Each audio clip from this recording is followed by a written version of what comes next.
જય હિન્દ વિદ્યાર્થી મિત્રો, મારી આ યુટ્યુબ ચેનલ એડી ન્યૂઝની અંદર આપ સૌનું સ્વાગત કરું છું. વિદ્યાર્થી મિત્રો, જે આજ જે ગુજરાત માધ્યમિક જે શિક્ષણ બોર્ડ દ્વારા જે નવો પરિપત્ર કરવામાં આવ્યો છે કે કોરોના મહામારીના કારણે 30% જે અભ્યાસક્રમ છે દરેક સબ્જેક્ટમાં 30% અભ્યાસક્રમ બાદ કરેલ છે. તો વિદ્યાર્થી મિત્રો, આપણે આજે એની ચર્ચા કરીશું કે કયા સુધારેલો જે અભ્યાસક્રમ છે કયો છે, જેમાં આજે આપણે મનોવિજ્ઞાન ધોરણ 12 મનોવિજ્ઞાનની અંદર કયા અભ્યાસક્રમ એ છે ચાલુ વર્ષે રાખવામાં આવેલ છે અને કયા મુદ્દાઓ છે એ દૂર કરેલા છે. તો વિદ્યાર્થી મિત્રો, જે સુધારેલો જે અભ્યાસક્રમ છે જે સરકારશ્રી દ્વારા એટલે કે ગુજરાત માધ્યમિક ઉચ્ચતર માધ્યમિક શિક્ષણ જે બોર્ડ છે જેના દ્વારા એક પરિપત્ર કરી અને 30% અભ્યાસક્રમને રદ કરેલો છે અને કયો 30% અભ્યાસક્રમ જે રદ કરેલો છે કયા પ્રકરણમાંથી કયો મુદ્દો એ અભ્યાસક્રમની અંદર છે અને કયો મુદ્દો અભ્યાસક્રમની અંદર નથી, એને આપણે વિસ્તૃત ચર્ચા કરીશું. એ પહેલાં જો વિદ્યાર્થી મિત્રો તમે તમારી નોટબુક હોય, તમારો જે ચોપડો હોય એની અંદર ખાસ નોંધ કરજો કે પહેલું પ્રકરણ છે, પહેલા પ્રકરણની અંદર કયો મુદ્દો એ અભ્યાસક્રમની અંદર છે અને કયો મુદ્દો અભ્યાસક્રમની બહાર છે. તો તમે સરળતાથી તમે તમારી જે પરીક્ષાની તૈયારી કરી શકશો. એટલે ખાસ વિદ્યાર્થી મિત્રો તમને કહું છું કે તમે તમારી પાસે બુક રાખજો, નોટબુક રાખજો, પેન રાખજો, પ્રકરણ વાઇઝ તમે લખજો અથવા ચોપડીની અંદર પણ તમે ટીક કરી શકશો કે કયો મુદ્દો એ અભ્યાસક્રમની અંદર છે અને કયો મુદ્દો અભ્યાસક્રમની અંદર નથી. તે તમે સારા માર્ક્સ સારી એવી તૈયારી કરી શકો અને થોડું તૈયારી કરો અને સારું પરિણામ મેળવી શકાય. તો કયા મુદ્દાની તૈયારી કરવાની છે અને કયા મુદ્દાની કરવાની નથી એની આપણે વિસ્તૃત ચર્ચા કરીશું.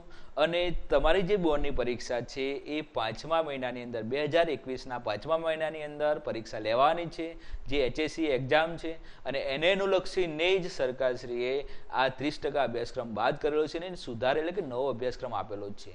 તો વિદ્યાર્થી મિત્રો, તમે મારા જે વિડીયો તમે જોવો જ છો અને તમારા મિત્રોને મારા વિડીયો શેર કરજો અને વધુમાં વધુ તમે મારા વિડીયોને લાઈક કરજો એવી હું તમારી પાસે આશા રાખું છું.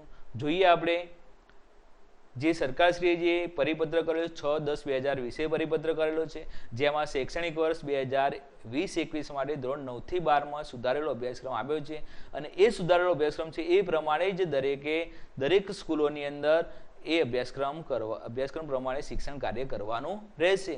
જો જે તે પ્રકરણ જે તે મુદ્દા અભ્યાસક્રમમાં ચાલુ વર્ષે જે રદ કરવામાં આવે છે એ રદ કરેલા પ્રશ્નો છે શાળાકીય પરીક્ષા હોય કે શાળાકીય ટેસ્ટ હોય, એટલે કે મૂળભૂત રીતે એ બોર્ડની પરીક્ષાની અંદર પૂછવા નહીં. એટલે કે કોઈ પણ પરીક્ષાની અંદર જે મુદ્દાઓ જે 30% અભ્યાસક્રમ જે રદ કરેલો છે એમાંથી તમને પ્રથમ પરીક્ષા, બીજી પરીક્ષા, કોઈ પણ ટેસ્ટ, યુનિટ ટેસ્ટ હશે, વાર્ષિક પરીક્ષા હશે એની અંદર પૂછાશે નહીં. તો તૈયારી ફક્ત એટલી જ કરવાની રહેશે તમારે કે ફક્ત જે અભ્યાસક્રમ જે સુધારેલો અભ્યાસક્રમ છે એટલી જ તમારે તૈયારી કરવાની રહેશે. જોઈએ આપણે મનોવિજ્ઞાનની અંદર આપણે 141 એનો જે કોડ નંબર છે એનું પહેલું જ પ્રકરણ આપણે જોઈએ તો સંવેદન, ધ્યાન અને પ્રત્યક્ષીકરણ છે. આ પ્રકરણ છે અભ્યાસક્રમમાં રાખેલા મુદ્દા છે અને બાદ કરેલા મુદ્દા છે કે રદ કરેલા છે. તો જો પહેલા જ પ્રકરણની અંદર આપણે જોઈએ તો એકદમ ટૂંકું પ્રકરણ કરી દીધું છે સંવેદન અને પ્રત્યક્ષીકરણમાં. તેમાં સંવેદન કોને કહેવાય એ ટોપિક તમારે તૈયાર કરવાનો રહેશે, બીજા નંબરનું ધ્યાન, ત્રીજા નંબરનું પ્રત્યક્ષીકરણ. આ ત્રણેય ટોપિક પરીક્ષાને લગતા છે જે અભ્યાસક્રમની અંદર રાખેલા છે. તો આ ત્રણેયનો અર્થ, વ્યાખ્યા, પ્રક્રિયા, સંગઠનના નિયમો, આ જે મુદ્દા છે 2-3 મુદ્દા છે એ અભ્યાસક્રમની અંદર છે. જ્યારે જે પ્રશ્ન ઊંડાઈ અને અંતરનું જે પ્રત્યક્ષીકરણ જે લાસ્ટ પ્રશ્ન હતો જે પેજ નંબર 9, 10, 11 ને 12 આ જે 4 જે પેજ નંબર છે એ પેજ નંબર ઉપર ઊંડાઈ અને અંતરનું પ્રત્યક્ષીકરણ છે એ રદ કરેલું છે, એ પરીક્ષાની અંદર પૂછાશે નહીં. એટલે કે પરીક્ષાથી એ શું કર્યું, પરીક્ષા અથવા તમારા અભ્યાસક્રમમાંથી જે બાદ કરેલું છે. એટલે કે પહેલા પ્રકરણમાં સંવેદન, ધ્યાન, પ્રત્યક્ષીકરણ, અર્થ અને વ્યાખ્યા એની અને પ્રક્રિયા, સંગઠનના નિયમો છે. આ મુદ્દા છે એ પરીક્ષાના અભ્યાસક્રમની અંદર રાખેલ મુદ્દાઓ છે. બીજું પ્રકરણ શીખવાની ક્રિયા છે, એ સમગ્ર પ્રકરણ રાખેલ છે. જો બીજા પ્રકરણમાંથી એક પણ ટોપિક, એક પણ મુદ્દો બાદ કરેલો નથી. ખાસ ધ્યાન આપજો વિદ્યાર્થી મિત્રો કે બીજું પ્રકરણ પૂરેપૂરું તૈયાર કરવાનું છે, એમાંથી એક પણ મુદ્દો બાદ કરવામાં આવેલો નથી. ત્રીજું પ્રકરણ છે બુદ્ધિ છે. તો તો બુદ્ધિના અંદર આપણે જોઈએ તો બુદ્ધિનું વ્યાખ્યા, એનું સ્વરૂપ, બુદ્ધિ વિશેના જે આધુનિક જે અભિગમો આપણને લગભગ 5 અભિગમો હતા, એમાંથી 3 જ અભિગમ આપણે તૈયાર કરવાના છે. એકદમ ટૂંકું પ્રકરણ કરી દીધું છે યાર, એ બુદ્ધિ ત્રીજું પ્રકરણ છે.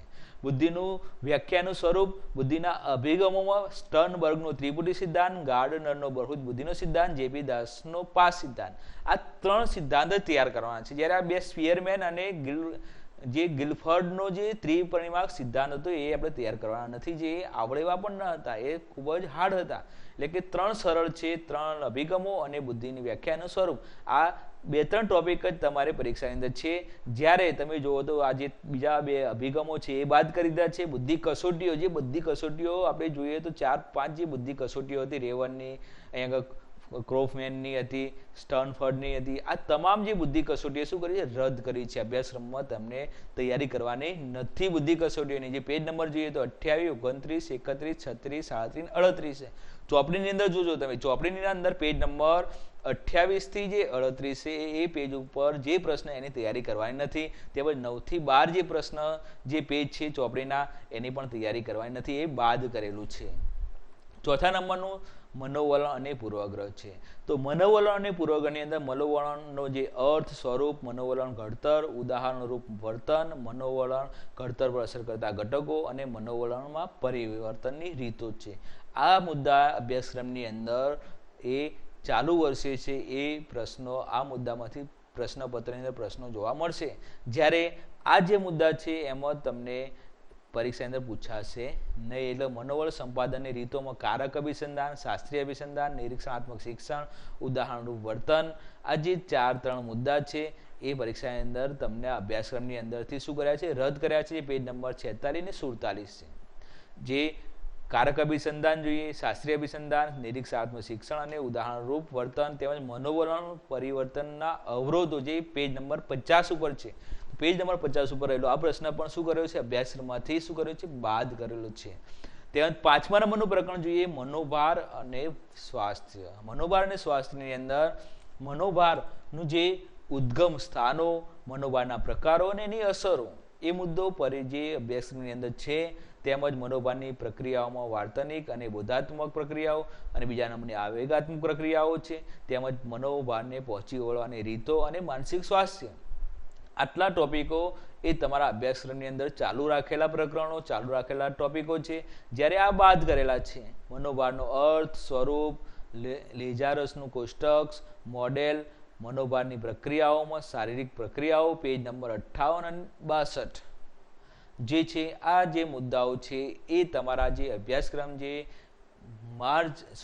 મે 2021ની અંદર પરીક્ષા લેવાની છે એની અંદર આ મુદ્દાઓ શું કરે છે, બાદ કરેલા છે.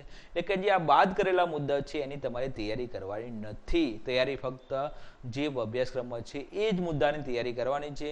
તમે ગમે તે મટીરિયલ વાંચતા હોય એની અંદર આ પ્રશ્નો જોવા મળે તો એના ઉપર તમારે પેન્સિલથી અથવા તો કોઈ એવી માર્કરથી તમારે ટીક કરી દેવાનું, જેથી એનું તમારે વાંચન કરવાની જરૂર નથી. તો વિદ્યાર્થી મિત્રો, હજુ જો તમે મારી ચેનલને લાઈક કરી ના હોય, લાઈક અને શેર કરજો. જોઈએ આગળ 6થું પ્રકરણ આપણે જોઈએ. 6થું પ્રકરણ છે મનોવિકૃતિઓ છે. તો મનોવિકૃતિઓ છે, તો મનોવિકૃતિઓની અંદર આપણે જોઈએ તો અસાધારણ વર્તન, વ્યાખ્યા, વર્ગીકરણ, અસાધારણ વર્તનની સમજૂતી માટે પ્રતિમાનો છે, મનોવૈજ્ઞાનિક પ્રતિમાન, અસાધારણ વર્તનના કારણો અને મનોવિકૃતિઓ. આ કેટલાક જે ટોપિક છે એ અભ્યાસક્રમની અંદર રાખેલા છે.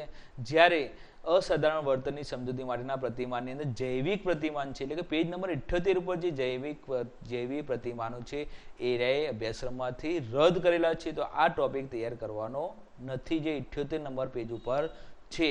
7મા નંબરનું સલાહ અને મનોપચાર છે. તો સલાહનો અર્થ અને એની સમજૂતી, આ ટોપિક અભ્યાસક્રમમાં છે. એના સોપાનો, લક્ષણો અને કૌશલ્યો, આચાર સંહિતા, મનોપચારનો અર્થ, એનો તફાવત, પ્રક્રિયા, મનોપચાર પ્રત્યે ભારતીય અભિગમ અને ભાવાતીત ધ્યાન.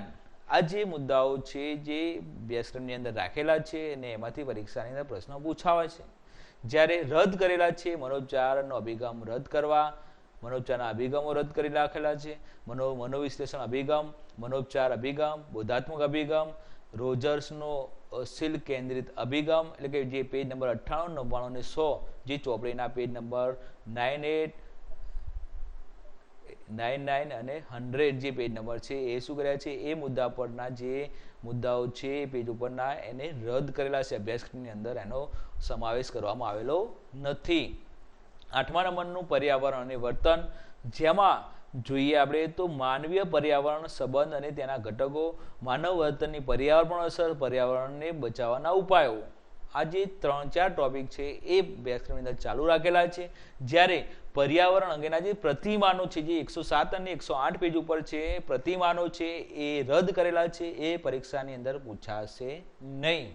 9મું પ્રકરણ સંસ્થાકીય મનોવિજ્ઞાન, એ સમગ્ર પ્રકરણ રાખેલ છે. જો 9મા પ્રકરણમાંથી એક પણ પ્રશ્ન બાદ કરેલો નથી, એટલે કે 9મું પ્રકરણ આખું તૈયાર કરવાનું છે.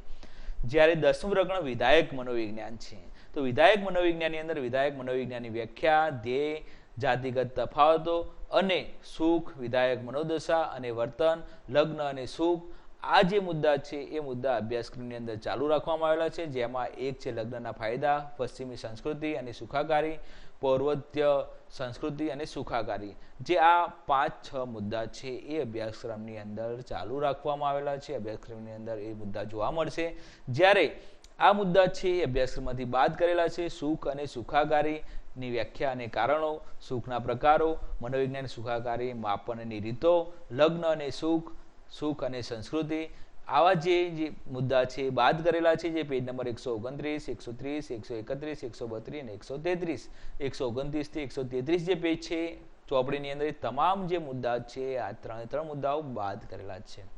તો વિદ્યાર્થી મિત્રો, આમ જે 10 પ્રકરણ છે, 10 પ્રકરણમાંથી કયા મુદ્દા છે અભ્યાસક્રમમાં રાખવામાં આવેલા છે અને કયા મુદ્દા અભ્યાસક્રમમાંથી જે ચાલુ વર્ષે આ વર્ષ પૂરતું જ છે, જ્યારે નેક્સ્ટ જે 2022ની પરીક્ષા આવશે એમાં આ અભ્યાસક્રમ રહેશે નહીં. એ પાછું જે હતો એ અભ્યાસક્રમ આવી જશે. આ તો ફક્ત કોરોના મહામારીના કારણે આ અભ્યાસક્રમ જે 30% જે કાપ કરેલો છે, તો એટલા માટે ચાલુ અભ્યાસક્રમમાંથી આ જે રદ કરેલા મુદ્દાઓ છે, તો આમ 30% અભ્યાસક્રમ બાદ કરી અને 70% અભ્યાસક્રમમાંથી તમારે 100 માર્ક્સનું પેપર પૂછાશે બોર્ડની પરીક્ષાની અંદર.